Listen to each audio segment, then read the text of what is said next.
एक बार रामपुर नाम का कस्बा था। वहाँ पर किशन अपनी बेटी नीता के साथ रहता था। किशन के दोनों पैर खराब हो चुके हैं। उसके पास अपना कोई घर नहीं था।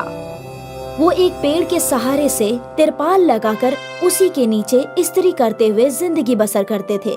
एक रोज बहुत तेज बारिश हो जाती है और उनका तिरपाल उड़ जाता है और फिर अम्बुजान, सारे कपड़े गीले हो गए और हमारे ऊपर से जो छत थी वो भी उड़ गई। अब हम क्या करेंगे? बेटी तुम रोवो मत, सब ठीक हो जाएगा, सब्र करो। जिसके नसीब में जितना दुख होता है वो उसे झेलना पड़ता है, और अगर उसके नसीब में खुशियां हैं तो वो भी उसे हासिल होकर ही रहती हैं। अब चुप हो जाओ और ये कपड़े दे आओ और पैसे भी मांग लेना, वरना आज भी भूखा सोना पड़ेगा। नीता गीले कपड़े लेकर जाती है और लोगों के कपड़े उन्हें देती है और पैसे मांगती है, पर कोई उसे पैसे नहीं देता। सब उसे भगा देते हैं। नीता रोते हुए आगे बढ़ती है और सोचती है, किसी ने पैसे नहीं दिए, अब बस माही मैडम के कपड़े रह गए हैं। शायद वो कपड़े लेने के बाद मुझे पैसे दे दे। नीता के पड़ोस में ही एक माही नाम की खातून रहती है। वो रोज उनसे कपड़े इस्त्री करवाती है और वक्त पर पैसे भी नहीं देती। नीता कपड़े लेकर वहाँ पहुँचती है। कपड़े नीता के ऊपर फेंक कर वो कहती है, ले जाओ ये कपड़े और दोबारा धोकर सुखाकर प्रेस कर कर ले आना। मैडम, अगर कुछ पैसे मिल जाते तो। एक तो सारे कपड़े गीले कर दिए और पैसे भी चाहिए। अरे जाओ यहाँ से, कुछ नहीं मिलने वाला। नीता रोते हुए जंगल में पहुँच जाती है। वहाँ पर एक दरिया के किनारे बैठकर रोने लगती है और कहती है, अब मैं क्या करूँ? किसी ने पैसे नहीं दिए, घर में खाने को भी कुछ नहीं है। अब अब्बू जान से मैं क्या कहूँगी? हे ऊपर वाले, अब तू ही मदद कर हमारी। नीता कुछ देर वहीं बैठी रहती है और वहाँ रखे रेत से एक छोटा सा घर बनाकर कहती है, ऊपर वाले ने सच में तो घर दिया नहीं, तो रेत का ही घर बना लेती हूँ। तभी नीता की नजर दरिया के बाहर एक मछली पर पड़ती है। मछली तड़प रही थी। नीता उसे उठाकर वापस दरिया में डाल देती है। तभी एक रोशनी चमकती है और सामने एक परी खड़ी होती है। बेटी, तुमने मेरी मदद कर मुझे बददुआ से आजाद कर दिया। मैं एक परी थी, बददुआ की वजह से मैं मछली बन गई थी। मैं तुम्हें कुछ देना चाहती हूँ। अगर तुम्हें कुछ चाहिए तो तुम मांग सकती हो। बताओ तुम्हें क्या चाहिए? मेरे पास घर नहीं है, मुझे एक घर चाहिए। परी ने नीता को वहाँ रेत का घर बनाते हुए देख लिया था। परी उसी रेत के घर को बड़े जादुई रेत के घर में तब्दील कर देती है और वो घर काफी मजबूत कर देती है और नीता से कहती है, नीता, ये जादुई घर है, इससे तुम जो मांगोगी वो सब तुम्हें मिल जाएगा और ये हवा में उड़ भी सकता है। इसमें रखा सामान भी जादुई हो जाएगा, लेकिन याद रखना, हमेशा दूसरों के लिए मांगना। ऐसा कहकर परी गायब हो जाती है। नीता बड़े से उस जादुई रेत के घर को हुक्म देती है, मुझे उड़ाकर हमारे पुराने घर के पास ले चलो। गांव के सभी लोग उड़ते हुए घर को देखकर हैरान हो जाते हैं। उसके अब्बू हैरान होकर उस घर को देखते ही रह जाते हैं और तभी उसमें से नीता बाहर निकलती है।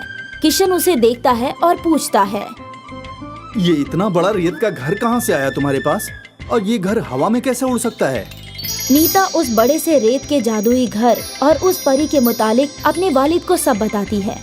सारी बातें सुनकर किशन बेइंतहा खुश होता है।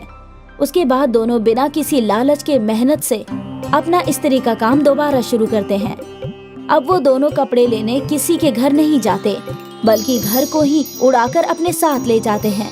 धीरे धीरे दोनों का काम बढ़ जाता है।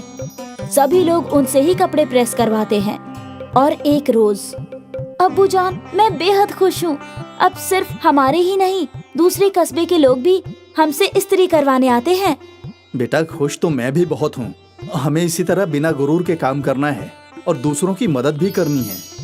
किशन और नीता दोनों अपना इस्त्री का काम कर रहे थे। तभी कोई कस्बे वाला दरवाजे पर आता है और उनसे मदद मांगता है। क्या बात है, हम आपकी कैसे मदद कर सकते हैं? किशन भाई, मेरी बीवी हामिला है, उसका आखिरी माह चल रहा है। उसे लेकर पुल पार करके डॉक्टर के पास जाना है, लेकिन कस्बे वालों ने पुल का रास्ता बंद कर दिया है। अब मैं उसे कैसे ले जाऊं डॉक्टर के यहाँ? वहाँ खड़ी नीता ये सब सुन रही थी और वो कहती है, काका तुम फिक्र मत करो, सब ठीक हो जाएगा। उसके बाद वो तीनों उड़कर पुल के करीब जाते हैं जहाँ वो गाड़ी खड़ी थी। अब नीता उस गाड़ी को जादुई घर से बांध देती है और जादुई रेत का घर उन्हें उड़ाकर अस्पताल ले जाता है। काका अब तुम जाओ और कस्बा लौटकर खुशखबरी सुनाना। इस बात का इल्म कस्बे में सबको हो जाता है कि कैसे उस जादुई रेत के घर की मदद से नीता और किशन ने कस्बे वालों की मदद की। सभी लोग उन दोनों का बहुत एहतराम करने लगते हैं।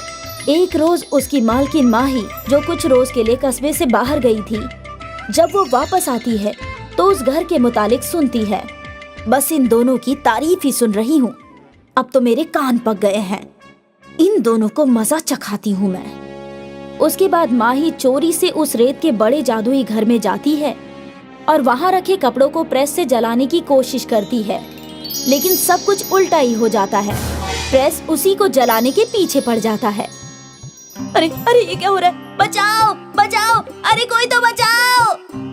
इतने में नीता और किशन दोनों आ जाते हैं और प्रेस को रुकने का हुक्म देते हैं। मुझे माफ कर दो, मैंने हमेशा तुम दोनों के साथ गलत किया और आज भी हसद से तुम्हारे सारे कपड़े जलाने आई थी, लेकिन तुम इतनी नेक दिल हो कि तुमने मेरी जान बचा ली। मालकिन, आपको आपकी गलती का एहसास हो गया, यही बहुत है। हमें हमेशा दूसरों की मदद करनी चाहिए, ना कि उन्हें सताना चाहिए। वैसे भी मेरे अब्बू जान कहते हैं, हमारे नसीब की खुशियाँ हमें मिलकर ही रहती है, उसे कोई चुरा नहीं सकता। दोनों बाप बेटी एक दूसरे के गले लगते हैं और इसी तरह बिना किसी लालच के दूसरों की मदद करते हैं और उस रेत के बड़े जादुई घर में रहते हैं। रानीगंज नाम का एक गांव था जहां मजदूर लक्ष्मीकांत रहता था। वैसे तो लक्ष्मीकांत का खानदान बहुत ही भोला भाला और साधारण था, लेकिन लक्ष्मीकांत बड़ा ही चालाक और नेकदिल था। लक्ष्मीकांत एक ठेकेदार के पास मजदूरी किया करता था। क्यों जी, आप आज किस तरफ जा रहे हैं? अपने साथ साइकिल में बिठाकर मुझे भी उस तरफ ले चलिए ना। मम्मी मम्मी, मैं भी साइकिल में बैठूंगी। काश तुम्हारे पिताजी इतने लायक होते कि हम दोनों को साइकिल पर बिठाकर घुमाते। तो आप ही मुझे घुमा दीजिए ना। माँ बच्ची दोनों की बहस चल रही थी कि लक्ष्मीकांत उससे कहने लगा, अच्छा बाबा ठीक है, तुम दोनों को मैं घुमा लाऊंगा, लेकिन कल, आज मुझे काम के लिए देरी हो रही है ना, तो कल। लक्ष्मीकांत अपनी बीवी और अपनी बच्ची कोमल का बेहद ख्याल रखता था।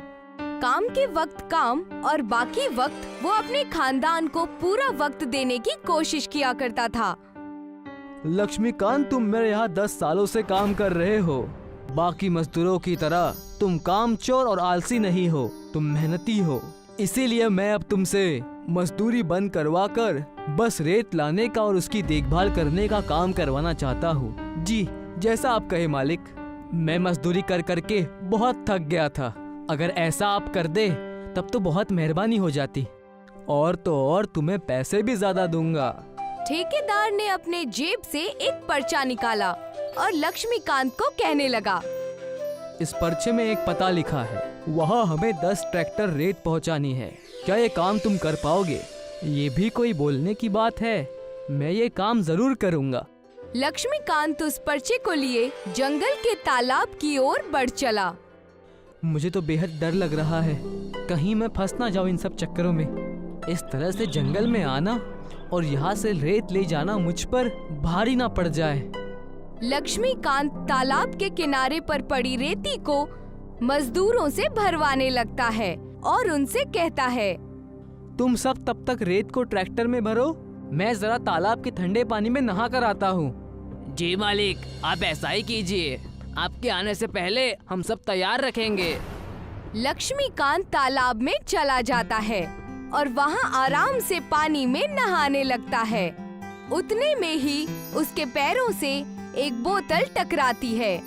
उस बोतल को चमकता हुआ देखकर लक्ष्मीकांत कहता है, ये बोतल चमक कैसे रही है? लगता है कि लोगों ने इसमें जुगनू भरकर उसे तालाब में फेंक दिया है। लक्ष्मीकांत उस बोतल को उठाता है और उसे जुगनू समझकर उसे खोल देता है। जैसे ही बोतल का ढक्कन खुलता है, उसमें से एक जिन बड़ी तेजी से बाहर निकलता है और लक्ष्मीकांत पर हमला कर देता है। कहीं तुम उस बाबा के आदमी तो नहीं हो ना? मैं तुम्हें छोड़ूंगा नहीं।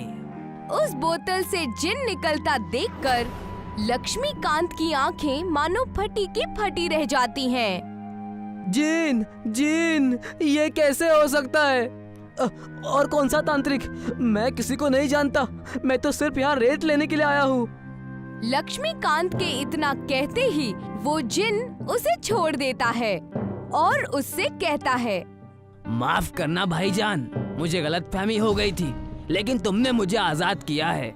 मांगो, जो मांगना है मांगो। तुम इस हालत में आए कैसे? आखिर माजरा क्या है?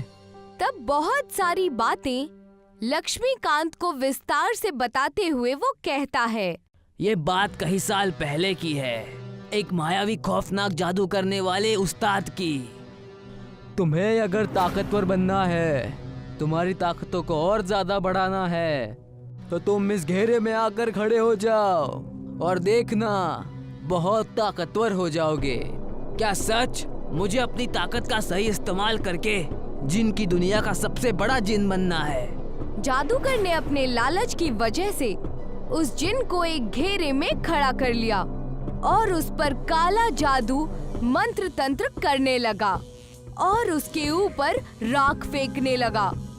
ओम हीम क्रीम चामुंडाय, बागड़ बोल। अपनी आंखें बंद रखना, ये काम पूरा होते ही तुम सबसे ज्यादा ताकतवर हो जाओगे। मंत्र पढ़ते ही जादूगर ने उसे धोखे से अपनी बोतल में कैद कर लिया। उस बोतल में वो जिन बेहद छोटा दिख रहा था और जिन उस बोतल में कैद हो गया। मुझे बाहर निकालो, मुझे बाहर निकालो। मैं अंदर कैसे आ गया? ये तो धोखा है। मेहरबानी करके बाहर निकालो। लेकिन तुम इस तालाब में आए कैसे? मुझे उस उस्ताद ने इस तालाब में कैद करके रखा था। काले जादू की जरूरतें लाने वो पहाड़ियों पर गया था और तुमने मुझे आज रिहा किया। इसीलिए मैं तुम्हें एक भेंट देना चाहता हूँ। कैसी भेंट? जिन लक्ष्मीकांत को एक बड़े से रेत के टीले के पास लेकर जाता है, जो रेत का टीला तालाब से हटकर होता है। लक्ष्मीकांत वहाँ जाकर देखता है कि पूरी रेत चमक रही है। रेत के अंदर हीरे ही हीरे हैं। हीरे की रेत? ये चमकते हुए हीरे असली है? बिल्कुल असली है और सब हीरो की रेत तुम्हारी है। क्या सच? अगर ऐसा है तो मैं तुम्हारा एहसान जिंदगी भर नहीं भूलूंगा। लक्ष्मीकांत उन हीरों की रेत की मदद से रातों रात बेहद बड़ा आदमी बन जाता है। पूरे शहर और जिले में सबसे रईस आदमी बन जाता है। वो हीरों की रेत से अपना बड़ा सा घर बनाता है और कई सारी जमीनें भी खरीद लेता है। देखा बेगम, मेहनत और अच्छे काम ने आज इतना अच्छा बना दिया। जिन भाई की मदद से हमारे पास आज सब कुछ है, हर एक चीज जो हमें चाहिए थी। वैसे आखिरी बार आप उनसे कब मिले थे? उस अच्छे जिन से आज मैं मिलने जा रहा हूँ। अब वो पूरी तरह आजाद है। एक तरफ जिन और लक्ष्मीकांत आजाद घूम रहे थे, दूसरी ओर उस जादूगर को हीरे की रेत और लक्ष्मीकांत के बारे में पता चल गया और उसे ये भी पता चल गया कि उसका कैद किया हुआ जिन अब आजाद हो चुका है। इन दोनों का मुझे कुछ करना होगा। ये मुझसे चालाकी कैसे कर सकते हैं? वो जादूगर उस जिन को ढूंढने लगता है और देखता है कि एक बगीचे में वो जिन और लक्ष्मीकांत बातें कर रहे थे। ये सब कुछ तुम्हारी वजह से ही हो रहा है। अगर तुम ना होते तो मैं आज भी मजदूरी ही कर रहा होता। शुक्रिया, तुम्हारा लाख लाख शुक्रिया। ये भी कोई कहने की बात है? तुमने मुझे उस उस्ताद के चंगुल से आजाद किया, इसीलिए मैंने तुम्हें एक तोहफा दिया। उन दोनों को बातें करता देख जादूगर जिन और लक्ष्मीकांत के सामने जाकर कहता है, बेहद एक दूसरे का साथ निभाया जा रहा है। मुझे भूल गए। उस जादूगर को वहाँ देखकर लक्ष्मीकांत बेहद डर जाता है। तब वो जिन कहता है, डरो मत लक्ष्मीकांत, ये हमारा अब कुछ नहीं बिगाड़ सकता। लगता है तुम मेरे ताकत को भूल गए हो। याद दिलाऊं क्या? तुमने मुझे धोखा देकर कैद किया था, अब तुम मेरा कुछ नहीं बिगाड़ सकते। जिन की बात सुनते ही उस जादूगर ने अपने कमंडल में से राख निकाली और उस जिन के ऊपर फेंक दिया, जिससे बचते हुए वो जिन वहाँ से कूद गया। लक्ष्मीकांत ये सब दूर खड़ा हुआ देख रहा था। अब मेरी बारी। उस जिन ने अपने ताकत से उस जादूगर को रस्सी से बांधकर कहने लगा, देखा, मैंने कहा था ना, इस बार तुम मेरा कुछ नहीं बिगाड़ सकते। मुझे माफ करना, मुझसे गलती हो गई। आइंदा ऐसी गलती कभी नहीं होगी। जिन जादूगर को अच्छा सबक सिखाता है। उसके बाद वो जादूगर उस जिन और लक्ष्मीकांत को परेशान नहीं करता है। लक्ष्मीकांत अपनी बच्ची को एक बड़े से स्कूल में पढ़ाता है और अपने खानदान के साथ उन हीरों की रेत की मदद से खुशी खुशी रहने लगता है और रेती का सबसे बड़ा कारोबारी बन जाता है।